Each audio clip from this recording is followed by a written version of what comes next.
So hi and welcome to Poetry Passages. I'm Clifford Rames, and it's such a pleasure to introduce my special guest here on Poetry Passages, Sonia Greenfield. Hi Sonia, how are you? Hi, Cliff. How you doing? I'm great, thank you. Good Um, here. so Sonia is the author of two full-length collections of poetry. Her newest, Letdown, was published by White Pine Press in 2020, and I have to confess I don't have it yet. But it was selected for the Marine Alexander series, and her Mhm. 2015 collection, which I do have, Boy with a Halo at the Farmer's Market, won the Codhill Poetry Prize. And Sonia has also published a chapbook called American Parable. And this was published in 2017, and it won the Autumn House Press Chapbook Prize. And this is the book that we're going to be reading from today.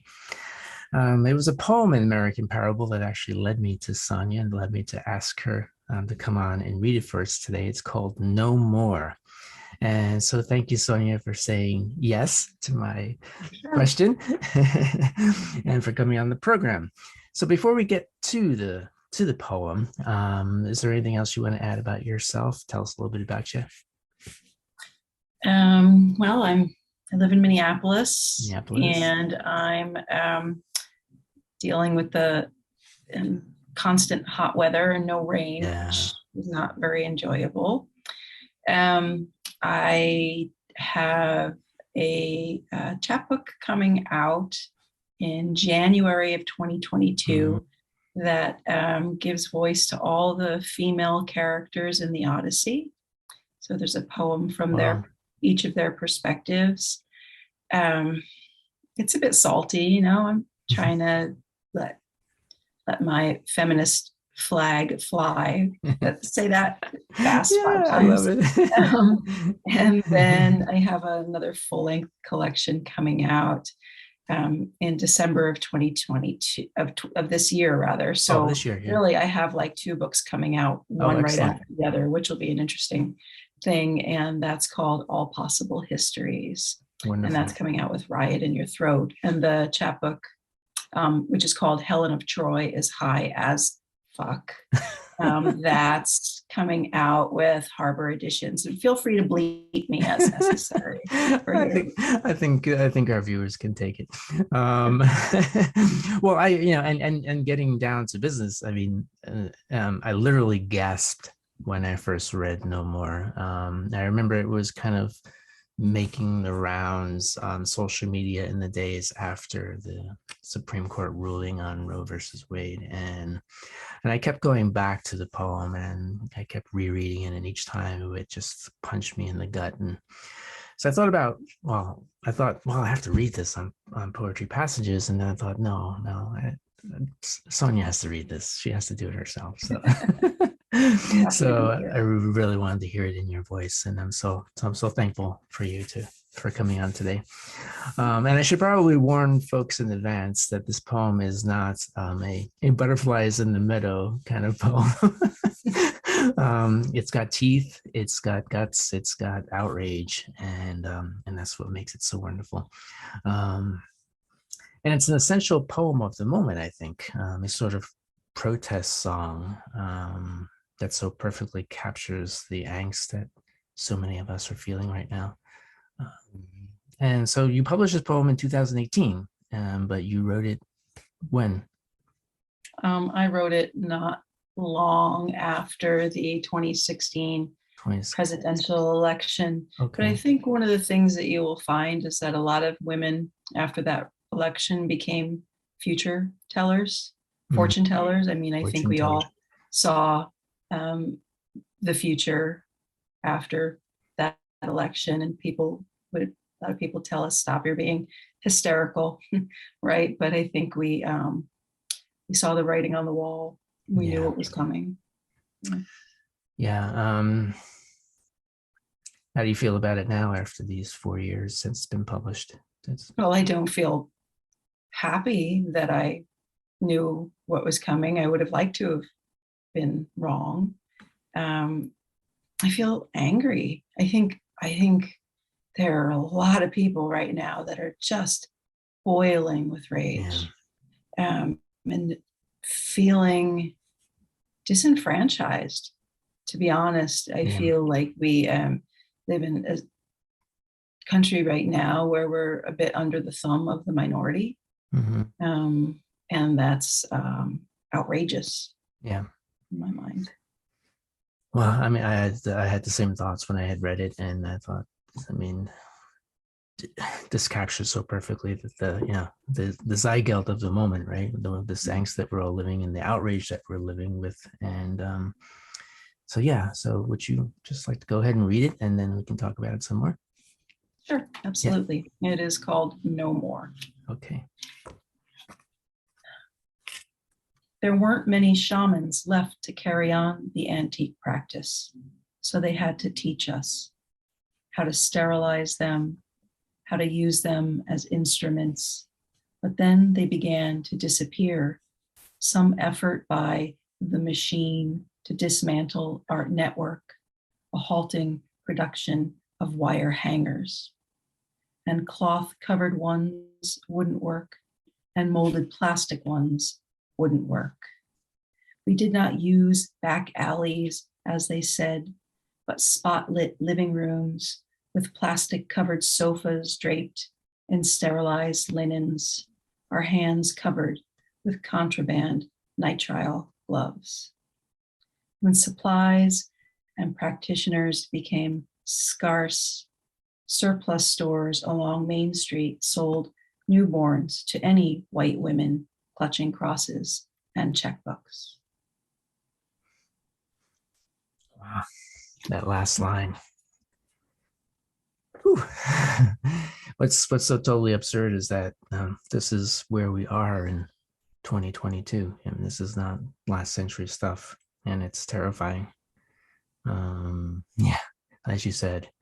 But I'm so grateful for this poem and for your bravery for writing it and publishing it and yeah. It was channeled in a line of fire of pure rage. I mean, Yeah. I think when I wrote it way back when, just that, people keep making reference to oh my God, what's the midwife's tale? Is that The Handmaiden's the Tale. show? The Handmaiden's Yeah, Tale. thank you. Everybody Yeah. keeps making reference to that, right? But I Right. feel like, I mean, it feels a little bit Yeah. like a lot of women out there are going to be forced to have birth um, against their will, Yeah. you I know? mean, there was a photo. Margaret Atwood is the woman who wrote Handmaid's Tale, and there was a meme recently, which is it was funny, but it's not funny. It was her sitting there, and she's drinking from a mug, and on the mug it says, "I told you so." And Yeah. she's been warning us for a long time that these days are coming. So and this is probably a whole seminar in itself, but I was thinking, and particularly about this poem and other poems in American Parable. How does a poet successfully blend poetry and politics? It's probably not an easy question, and it's like I said, we could do a whole workshop on it probably. But do you have any thoughts on that? Well, You did it very well. if the politics feels deeply personal, Mhm. like this is in terms of a personal affront, then I think it becomes a lot easier to write political. I think I edit the Rise Up Review, so I read a lot of political poetry, and I think the poems that don't work are those that are trying to be didactic. I think that there's an urge to sort of teach in a political poem, um, which is not to say that I am some expert on it, or that I am skilled above the talent of others. It's just when they've been successful for me, or felt successful for me, it's because it's been something that's been personal, Mhm. you know, or when I want to write about a feeling or a situation, I will turn to using the parable or an extended metaphor as a way to address like the present political moment and how it feels. Um, so that's one a trick that I like to use, which is Yeah. I really want to write about this, but how can I do it? Let me create a parallel story that gets at the issue. Right. Right.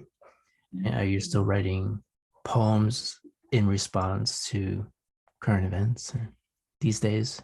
Were you just trying to avoid it? I'm presently not writing poems because I'm working on various things, Yeah. various projects, and it's not really allowing me to focus on writing right now, which is probably why I've got a lot of internal agita, because I haven't been able to attend to this thing that I need to attend to.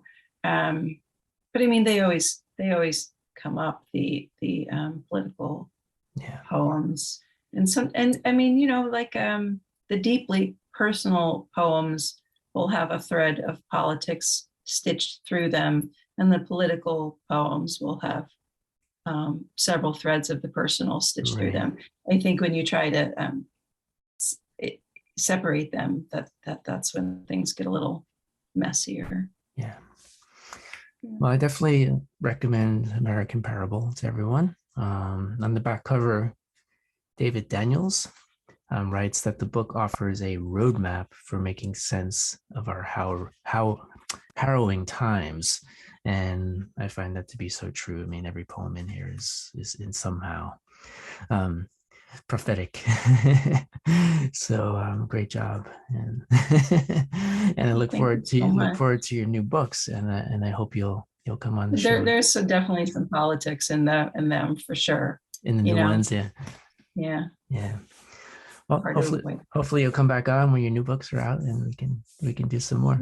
Yeah, that would be fantastic. Thank Right. you. Well, thank you. Well, thanks so much for that reading, Sonia. It's been Yeah, you're wonderful, welcome. and Okay, I well, hope have a great night. thanks, and I hope everyone enjoyed that. And Sonia Greenfield, everybody, and we'll see you again real soon, right here Okay, on Poetry Passages. Bye.